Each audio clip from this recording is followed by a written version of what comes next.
Bom, galera, eu sou Pamela Valelongo, bem-vindas a mais uma aula do clube. Gente, estamos continuando o nosso assunto de insuficiência tricúspide.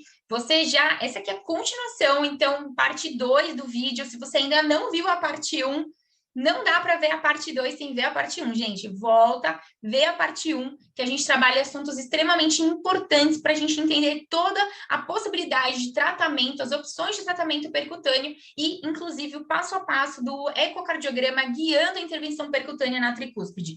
Tá certo? Então, se você ainda não viu, volte e veja. E galera do clube que já tá com a gente, já viu a aula anterior, continua, porque a gente vai conversar de coisas muito legais agora. Vamos falar, gente, do tratamento percutâneo. Quando é que aconteceu o primeiro tratamento percutâneo?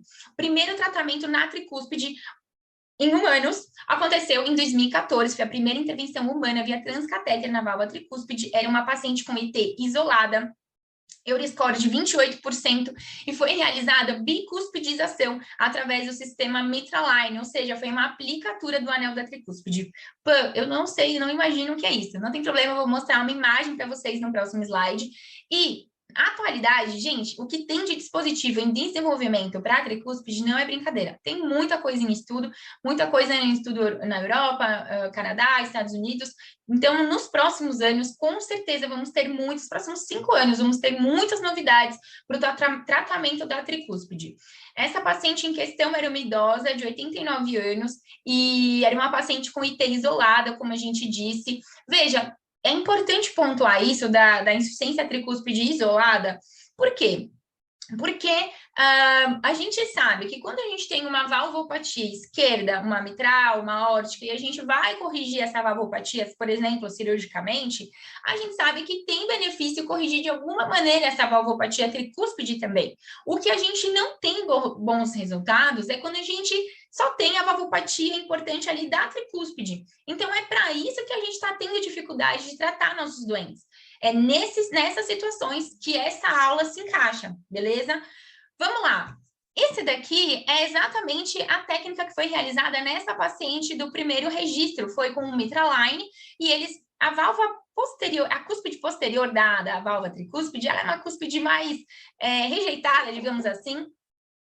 E a gente utiliza justamente aqui, foi realizada a aplicatura entre a válvula anterior-posterior e a posterior septal. Então, observem que ficou uma bicuspidização. Então, a gente tem um orifício apenas e ficou como duas cúspides, certo? Observem na linha superior o que era antes e o que ficou depois. Observem aqui a falha aqui as 3 cúspides e aqui já a aplicatura com as 2 cúspides. A gente tinha uma área de regurgitação do orifício regurgitante de 1,35 e passou para 0,63. A área do ânulo era de 14 centímetros quadrados e a área anular passou para 6, reduziu mais da metade, gente. Bom, e por que é importante a gente falar disso e o que é que vem acontecendo desde 2014 para cá? Bom, desde 2014 para cá, a gente tem esse registro, um estudo publicado no JACC, que registrou os pacientes submetidos à intervenção transcatéter na válvula tricúspide. Foram 312 pacientes em 18 centros.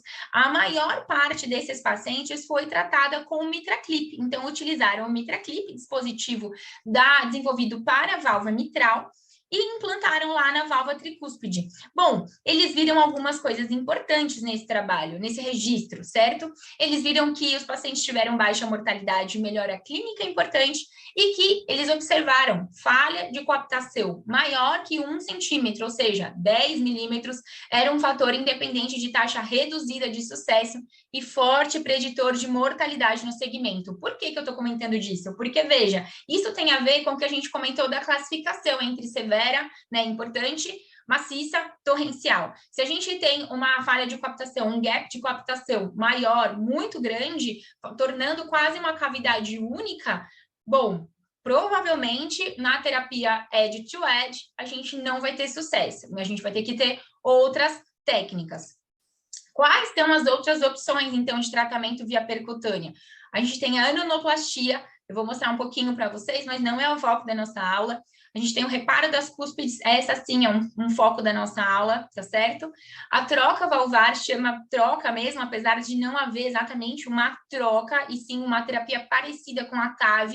E a gente tem também dispositivos que eles chamam de heterotópico, porque são dispositivos que não são colocados diretamente na tricúspide, mas sim no leito venoso sistêmico, como a cava superior, ou pode ser colocado na cava inferior sozinha ou na cava superior e inferior.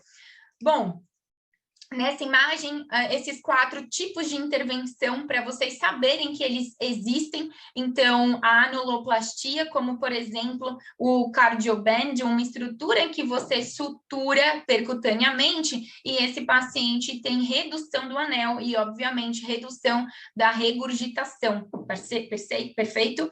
Bom, temos também os devices que atuam na cooptação, que é a terapia edge-to-edge, terapia borda-borda, triclip, esse dispositivo que chama Forma, Pascal, um dispositivo também desenvolvido para mitral que está sendo usado na tricúspide. Além disso, temos a troca valvar, essa aqui é uma foto do Evoke, uma prótese muito interessante, vou mostrar para vocês, e o dispositivo heterotópico na veia cava. Então, ele pode, o trick valve é um deles, essa outra prótese da Edwards também pode ser colocada na cava inferior, ou ele pode ser bicaval, com uma prótese na cava inferior e outra na cava superior. Esses são os tratamentos, tá bom? Vamos falar do reparo das cúspides. Bom, no reparo das cúspides, a gente tem 2 trials interessantes para comentar. Vou falar bem brevemente, a gente tem podcast sobre esse assunto também com a galera do Devolve Club, o Thiago Bignotto gravou comigo, muito legal, então também soma com essa aula, caso você esteja estudando esse assunto, vai lá na nossa plataforma Clube da Cardio Podcast e ouça o podcast, tá muito legal, são 40 minutos mergulhados na tricúspide, muito legal. Bom, o CLASP II TR Trial, ele é o trial aí do dispositivo Pascal, um dispositivo desenvolvido para mitral, mas que vem sendo utilizado e estudado para a válvula tricúspide. Esse trabalho está em andamento, o CLASP II TR, e a gente tem também o TriClip, que é o dispositivo muito semelhante ao MitraClip e sendo colocado com algumas pouquinhas alterações relacionadas à tricúspide, e ele está sendo estudado pelo Triluminate Trial. E eles perceberam, gente, que esses são os dispositivos, só para vocês perceberem como eles são bem parecidos com o da mitral, por exemplo, aqui o TriClip também com 4 tamanhos, entre espessura, altura e tamanho dos braços, e o Pascal. Eles perceberam no Triluminate Trial a redução da IT para moderada ou menos em 71% dos pacientes. Os pacientes também tiveram melhora da classe funcional, melhora do teste de caminhada e melhora também do Kansas City, questionário do Kansas City, que tem a ver com os sintomas. Outro dado muito interessante que eles acharam no Triluminate Trial, que me chama a atenção, é o remodelamento reverso do ventrículo direito significativo, tanto em relação ao tamanho, quanto em relação à função do VD. E eles perceberam que evento adverso maior e taxa de mortalidade por todas as causas foram 7% em um ano. O Triluminate Trial concluiu que o uso do dispositivo TriClip foi seguro e eficaz em pacientes com IT maior ou igual a moderada. Em um ano, o reparo manteve boa durabilidade e foi associado a benefício clínico com mortalidade baixa na população frágil e de alto risco cirúrgico, né? Muitas vezes esses pacientes têm risco cirúrgico proibitivo, então o Triluminate Trial foi um estudo interessante, trouxe esses achados para a gente e eles continuam sendo estudados ainda, o segmento desses pacientes. Aqui eu demonstro para vocês as técnicas possíveis atualmente, sendo de longe a mais utilizada, a técnica de bicuspidização, que é essa daqui. Lembra muito o que a gente faz, é o que basicamente é feito na mitral, com os olhinhos de coruja aqui, tornando a válvula tricúspide bicuspidizada com 2 orifícios, por exemplo. E eu lembro vocês, gente, que o que a gente está tentando fazer com a intervenção percutânea? A gente está tentando pegar as técnicas cirúrgicas que tem diversas maneiras de você reparar, tanto a mitral como a tricúspide. E a gente está colocando essas intervenções de uma maneira percutânea. E a gente está estudando qual técnica que fica melhor, o que é possível ser feito. Então, essa aqui chama a técnica de Clover. Essa técnica, simplesmente, aqui é uma foto da técnica cirúrgica, tá certo? Então, nessa técnica cirúrgica, eu mostro para vocês que eles suturam as 3 válvulas e diminuem muito o orifício de regurgitação. São as duas técnicas possíveis na terapia edge-to-edge, ou seja, borda a borda, que é a técnica de bicuspidização e a técnica de Clover, tá certo? Bom, vamos continuar a nossa aula. E aí, esse aqui é um ponto interessantíssimo da gente conversar. Por quê? Quem são os pacientes ideais para a gente propor uma técnica ou outra técnica? Veja, tudo que a gente está falando está sendo estudado. Então, obviamente, a gente não tem ainda todas as respostas. Vamos pensar que do lado esquerdo, o MitraClip ainda começou de um jeito, né? O Everest 2, ele trouxe aí para a gente os pacientes que foram incluídos nesse estudo, basicamente foram os pacientes que ficaram ali com indicação de MitraClip, mas a gente vê a evolução que muita coisa desde o Everest 2 já mudou. Então, a gente vem caminhando sempre numa evolução. Na tricúspide, a gente nem tem esses dados ainda tão corroborados. Mas, de antemão, o que é importante, por exemplo, para você que está vendo essa aula pela primeira vez, está entrando em contato com esse assunto pela primeira vez? Entender que tem pacientes ideais para a gente fazer isso. É óbvio que a gente, muitas vezes, está muito longe do mundo real. Então, eu mesma vou mostrar um caso para vocês, não era um paciente tão ideal assim para a gente tratar de maneira percutânea, mas tratou e ficou muito bem. E eu vou mostrar para vocês. Bom, vamos conversar, são 8 critérios que tornam o paciente ideal para a elegibilidade do reparo transcatéter borda a borda. O primeiro deles, gente, tamanho e mobilidade das cúspides. Tamanho maior ou igual a 7 milímetros, IT primária, prolapso, no caso de IT primária, se tiver prolapso, o ideal é que ele não tenha fleio, tá? O que é o fleio, gente? O fleio é a rotura de uma corda tendínea primária que faz com que a borda livre da válvula, da cúspide em questão, que ela entre para dentro do átrio direito, no caso, com eversão da sua cúspide. Então, o flail, ele é a rotura da corda primária com eversão da cúspide para dentro do átrio direito. Quando tem IT primária, o ideal é que não tenha, no caso de prolapso, é que não tenha flail. Esse é o ideal, tá certo? E se for uma IT primária? Secundária. Se for uma IT secundária, o ideal é que a mobilidade seja normal das cúspides. Por que eu estou falando isso? Às vezes você tem um VD com uma disfunção importante ou uma dilatação importante que faz aquele mecanismo de tethering com tenting, onde você tem uma válvula tracionada. Ao invés dela ficar assim, molinha, soltinha, ela fica ali, repuxada, tensa. Por quê? Porque ela está tracionada. Então, vai ser mais difícil tratar essa válvula tensa. Quando eu tentar fazer uma coaptação entre essa cúspide e outra, vai ser mais difícil de tratar. Então, o ideal é que a mobilidade seja normal. A falha de coaptação ou gap de coaptação. Eu fiz questão de colocar alguns termos em inglês, gente, por quê? A maioria das coisas que a gente tem para estudar esse assunto é em inglês, e às vezes a gente fica com grande dificuldade de correlacionar o que a gente está vendo de palavra em português com os termos que eles acabam usando nos estudos.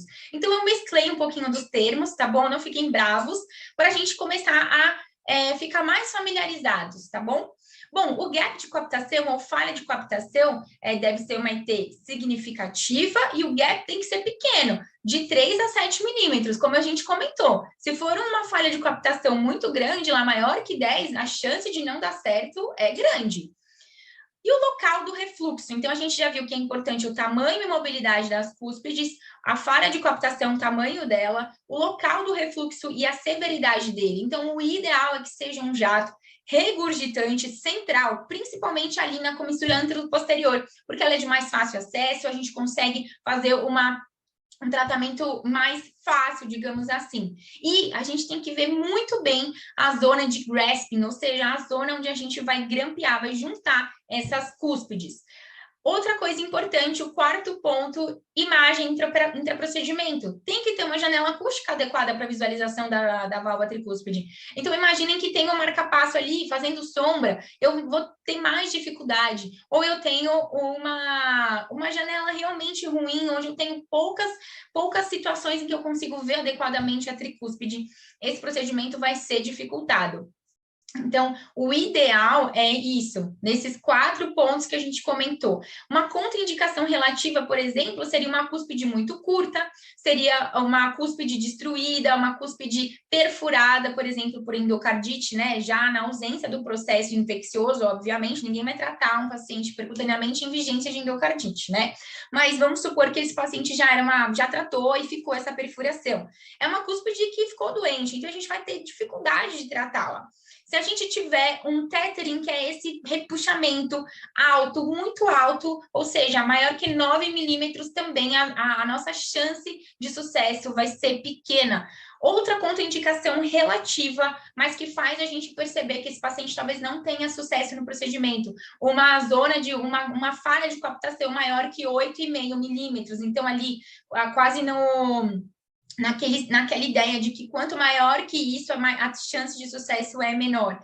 Jatos não centrais, ou seja, muito excêntricos, ou jatos múltiplos. Se você tem jatos diversos, 3, 4 jatos, você vai ter que entender melhor essa válvula e tratar. Será que a gente vai conseguir realmente tratar? Colocar quantos clipes a gente vai conseguir colocar para tratar todos esses refluxos, tá certo? Além disso, uma zona de grasping não clara. O que é isso? Uma corda tendínea muito densa ou uma IT torrencial maciça com largura de vena contracta maior que 14, por exemplo. Um paciente, outra coisa importante de lembrar é que a gente vai fazer CAT direito nesses pacientes, tá bom? Mas eu vou falar disso um pouquinho mais adiante. A gente já falou de 4 pontos, vamos falar de mais 4 pontos. No total, são 8 pontos de elegibilidade para o paciente fazer um reparo borda a borda percutâneo. O outro critério é dispositivo eletrônico intacardíaco. O que é que vocês imaginam? O ideal é que não tenha. Vai ficar engraçada essa parte aqui, mas eu vou falar o que é o ideal. Eu sei que geralmente a gente não está diante desse paciente. Remodelamento do VD. O ideal é que ele não tenha disfunção do VD e que, se tiver, que ela seja discreta. Em relação ao tamanho do VD, o ideal é que ele seja de tamanho normal, mas é tolerável ou é ideal que ele tenha até uma dilatação moderada. Aqui, a gente sempre vai fazer o CAT direito com medidas invasivas, então vai medir a pressão da artéria pulmonar, pico, média, PSAP, vai fazer essa relação TAPSE, PSAP. A gente pode combinar uma aula só de CAT direito. Eu sei que também é um calcanhar de Aquiles do cardiologista, entender essa dinâmica do CAT direito. A gente pode fazer uma aula disso, mas isso aqui é para vocês entenderem a importância da hemodinâmica vascular pulmonar e de que existem, sim, contraindicações também relacionadas a isso. Além disso, o 8º item ideal é pensar na doença do coração esquerdo. O que é que vocês imaginam? O ideal é que ele não tenha doença no coração esquerdo, tá? E que não tenha doença significativa. Bom, a gente falou, então, da terapia borda a borda, falamos do paciente ideal, falamos dos dispositivos, falamos do paciente ideal e das possíveis contraindicações. Então, a gente falou da anuloplastia, reparo borda a borda, vamos falar agora da troca valvar, replacement, o termo em inglês, é troca mesmo. Mas, a gente faz troca? Não, porque a válvula nativa, ela continua lá, mas a gente vai fazer uma terapia parecida com a TAV, mas diferente, porque na TAV a gente utiliza um mecanismo para quebrar ali o cálcio, expandir o cálcio dali da válvula aórtica, e a gente está diante de uma patologia onde a gente não tem calcificação. É uma patologia diferente da insuficiência tricúspide. Então, chama troca valvar mesmo, mas eu vou mostrar para vocês como é que funciona com uma das válvulas da Evoque, que é dos dispositivos que está sendo estudado no TRISCEND 2 Trial. Bom, aqui são alguns exemplos. A Navigate, Trussell, Lux também é uma válvula, é um dispositivo em estudo, tanto na Alemanha, Canadá, ela faz parte dos estudos, TRICARES, Intrepid, Cardiovalve, que é essa aqui da foto, e a Evoque, que eu vou mostrar para vocês. Aqui, gente, a Evoque já posicionada no átrio, na válvula tricúspide. Vejam esse vídeo, que interessante. É o acesso, obviamente, venoso. A gente chega com o dispositivo que entrega, né, o nosso device, e observem bem o vídeo, é muito interessante porque diferente do que a gente vê nas outras patologias valvares, essa prótese, esse device, ele abraça as cúspides, veja, da tricúspide. Veja que interessante.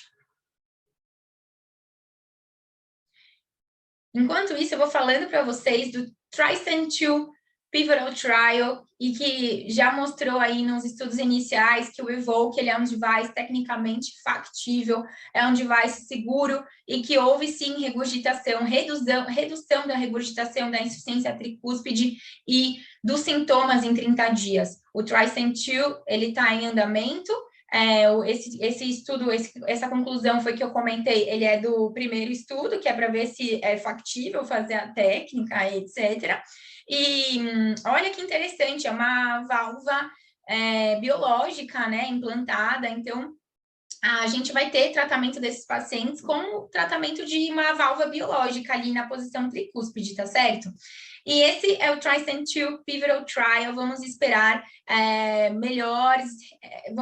melhores desfechos a longo prazo desses estudos, tá certo? Uma aplicabilidade interessante é que mostrou já também que esse device ele teve melhora da regurgitação, baixa incidência de leak, que era uma preocupação, visto que é uma válvula maleável, uma válvula que não tem calcificação, e melhorou realmente a qualidade de vida dos pacientes aí em 6 meses. Bom, agora vamos falar do quarto dispositivo, que é o dispositivo de veia cava. Quem é o representante? O representante dessa técnica, desse dispositivo, dessa maneira de tratar a insuficiência tricúspide importante, é o TRIC-valve. O TRIC-valve, ele foi estudado nesse TRICS Euro Study, esse dispositivo aqui da foto, então na veia cava superior e na veia cava inferior. Ele foi registrado pelo FDA em 2020. O TRIC-valve é um implante bicaval, ou pode ser só da cava inferior, como eu já comentei com vocês, de próteses valvadas. Ele é composto por 2 válvulas biológicas, um dispositivo duplo que recria válvulas nessas topologias e impede o excesso de volume regurgitante para o leito sistêmico venoso. Então, o que acontece? São os stents onde as válvulas são inseridas, eles são stents para leito venoso, então stent vascular, e eles colocam essas válvulas biológicas também para impedir que o volume regurgitante que volta na insuficiência tricúspide atinja o leito sistêmico venoso. Obviamente, a gente imagina que esse paciente vai ter uma melhora importante dos sintomas.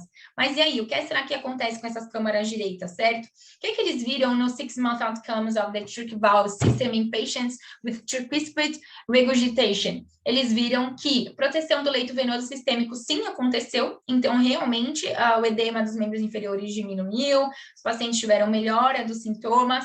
Esses pacientes, eles queixam muito de fadiga, cansaço, uma sensação de cansaço, não é tanto quem tem a IC direita mais, né, obviamente, isolada, não é tanto uma queixa tão parecida com a da esquerda, no sentido da dispneia, mas eles sentem muita fadiga, uma sensação de cansaço mesmo.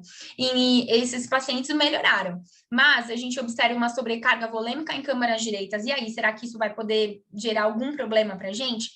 Pode ser que sim, dilatação.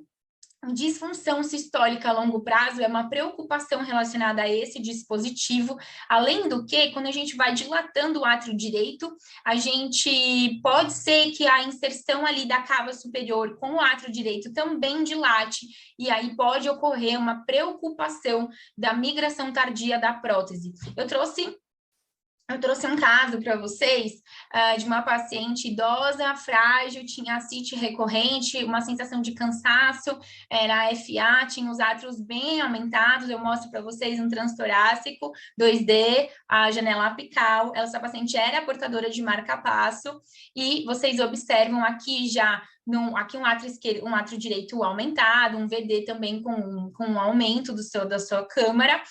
Aqui uma visão já do bicaval no transesofágico 2D também, aqui nessa região, o septo interatrial, veia cava superior, átrio direito dilatado e veia cava inferior.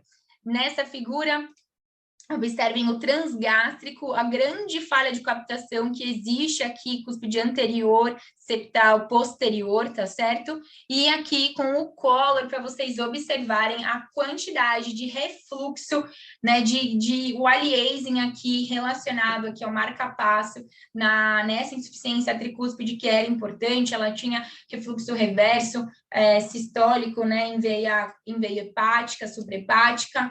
Essa paciente, ela foi submetida ao TRIC-valve e ela teve melhora dos sintomas, sim, mas posteriormente, 2 anos depois, ela vai cursando com um aumento do átrio direito importante. Aqui, só para mostrar a imagem para vocês, como a TRIC-valve fica aparecendo para a gente do eco. Então, aqui uma imagem também do subcostal, e do subcostal vendo a prótese da veia cava inferior. Eu mostro para vocês essa imagem do mesmo ano, já 2 anos depois do procedimento, um átrio direito bem dilatado, uma IT aí provavelmente torrencial. Os sintomas realmente da paciente melhoraram. Mas é isso, o TRIC-valve ele traz essas preocupações, certo? Bom, a hora da verdade. Pô, chegou a hora. Vamos falar da ecocardiografia na intervenção percutânea. Gente, primeiro passo, eu como boa samuzeira que sou, primeiro passo, avaliação de segurança. Você não é segura? Gente, a gente tem que pensar, isso é verdade nos protocolos, a primeira coisa é cena segura para todos os colegas que participam do procedimento. Não é o que a gente vê na realidade. Diversas vezes o ecocardiografista, principalmente, fica exposto à radiação. Observem na setas em amarelo, o emissor o emissor da radiação, e aqui a proteção para os colegas médicos que vão trabalhar nesse procedimento. Bom, a principal função ou as principais funções da ecocardiografia, avaliação morfológica da válvula tricúspide, verificação das janelas pré-procedimento, é o screening, isso é muito importante, é uma curva de aprendizado, sempre tem alguns chefes do serviço ali, pelo que a gente estava vendo de aulas do exterior, alguns chefes com experiência fazem esse screening. Parece preto no branco, não é. Diversas vezes eles têm casos extremamente desafiadores, tá certo? Que fazem com que até quem tem tudo é muito novo para muita gente, mas até quem tem um pouco mais de experiência fica também na dúvida do que fazer com alguns pacientes, qual técnica escolher ou se tratar ou não. Bem, e além disso, a terceira função muito importante da ecocardiografia é, obviamente, guiar o procedimento. Eu destaco para vocês o 2D. É claro, se o paciente tiver uma janela interessante, você estiver em uma situação confortável, estável, para que você obtenha um bloco 3D, legal, se for possível, ótimo, mas é perfeitamente factível, isso está escrito nos documentos que eu trouxe para vocês como bibliografia, que o procedimento pode sim ser guiado para o 2D de maneira segura e tranquila. Obviamente, temos novidades em relação às janelas. As bases das janelas são 2, é o esôfago e o transgástrico. No esôfago médio, uma janela que a gente já faz no esofágico, mas o destaque, sem sombra de dúvidas, é para o esôfago profundo, onde eu comentei com vocês que aqui no esôfago médio, a gente fica atrás do átrio esquerdo. Então, tem muita coisa para a gente ver, para passar até a gente ver a válvula tricúspide. E já se a gente está no esôfago profundo, ou seja, introduzindo mais a sonda, a gente vai observar a válvula tricúspide nesse feixe de ultrassom com muito menos interferência. Outra figura, outra imagem extremamente importante são 2 key points. São 2 pontos-chave para a intervenção percutânea na válvula tricúspide, o esôfago profundo e o transgástrico, no eixo curto, porque o transgástrico é uma janela extremamente importante para fazer o procedimento borda a borda na válvula tricúspide, porque é nesse corte, nessa janela, que a gente consegue observar todas as cúspides no mesmo plano. Aqui eu vou mostrar para vocês, fiquem tranquilos, vocês vão acompanhar comigo quem é quem no passo a passo das cúspides e das imagens que a gente está vendo, mas só de uma maneira prática e didática. São esse roteirinho que a gente vai percorrer. Observem vocês que aqui no esôfago médio e profundo a gente tem janelas muito parecidas. E a gente vai fazer o quê? A gente vai ver basicamente as mesmas estruturas anatômicas, diferente do transgástrico. Mas a gente vai procurar a melhor imagem. Então, não tem muito assim, vou fazer um esôfago médio, vou fazer... a ideia é procurar as melhores imagens naquele paciente que você está estudando para fazer pré-screening do procedimento, para ver onde você vai ficar quando você for guiar o procedimento de fato. Vamos começar pelo esôfago médio. Então, é o início da nossa avaliação desse paciente. A gente vai identificar o esôfago médio, vai ver via de entrada e via de saída, ou seja, inflow, outflow do VD. A ideia, gente, é procurar a melhor imagem. Os chefes nossos sempre nos orientam a procurar a imagem, dar ângulo, procurar a imagem, porque nem sempre a gente vai estar lá seguindo uma receita de bolo. Mas para quem está começando o transesofágico, como eu, a ideia é ter alguma ideia mais ou menos do grau, onde é que você vai estar. Então, a diretriz sugere para a gente 60, 80 graus e procurar a melhor imagem no ângulo que você encontrar a melhor imagem. A válvula tricúspide, ela vai estar cortada nessa janela, em paralelo à linha de captação. E no eixo ortogonal, a gente vai ver com 4 câmeras. Então, é muito interessante fazer essa janela sempre com plano ortogonal ligado, porque a gente economiza muito tempo. A gente vê aqui, jogando o plano ortogonal a 90 graus, na mesma imagem, né, do esôfago médio, a gente já vê o 4 câmeras, 4 chambers, e a gente vê relacionado ao septo interatrial, a parede, a cúspide septal, a gente vê aqui a cúspide anterior. E já, quando a gente está olhando o outflow e inflow, que é a via de saída e a via de entrada do VD, eu vejo a anterior e vejo a posterior. Então, eu consigo, na mesma imagem ortogonal aqui, eu consigo avaliar as 3 cúspides. Então, nessa imagem, a cúspide posterior e anterior, e na janela 4 câmaras, eu consigo ver a anterior e a septal. Além disso, eu destaco para vocês a comissura anterior, como é importante a gente ver, porque é nesse lugar que a gente vai conseguir trabalhar para colocar o triclipe.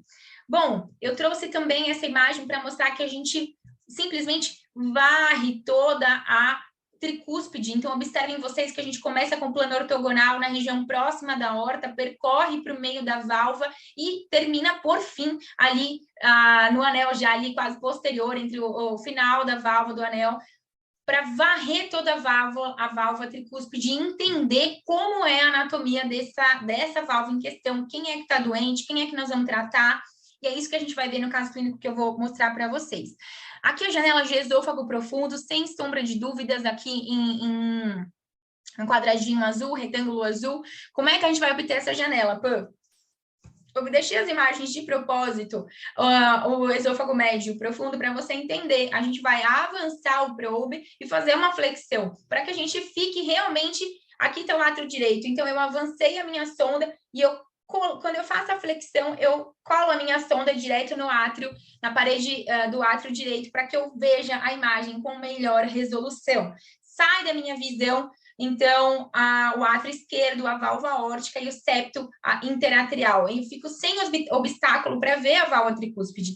Eu vou avaliar aqui no esôfago profundo, função valvar, obtenção de imagem 3D, se for possível, e adequar a minha imagem, provavelmente entre 80 e 100 graus, mas, como eu sempre falo, procure a melhor imagem, o melhor ângulo para o seu paciente, para a anatomia em questão. E, gente, agora, a menina dos olhos, da tricúspide, o transgástrico, eixo curto. No eixo curto, ou em face view, a gente está aqui falando dessas figuras para vocês observarem, G e H. É uma única imagem 2D que a gente consegue ver todas as cúspides da válvula tricúspide ao mesmo tempo, na mesma imagem. Observem a anterior, aqui a cúspide septal e aqui já atrás a cúspide posterior. O objetivo é fazer um plano transverso da válvula tricúspide. Você vai progredir o probe, então, mais ainda. Olha, aqui ela estava no esôfago profundo. A gente vai progredir mais. Opa! E fletir mais ainda, tá?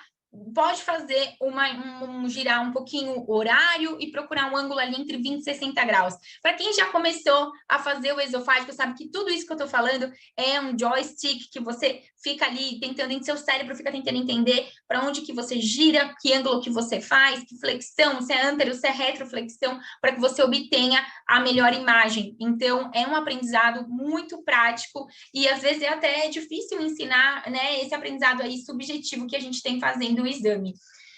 Aqui, janela transgástrica, observem vocês a cúspide septal, a cúspide anterior e a cúspide posterior, aqui com color.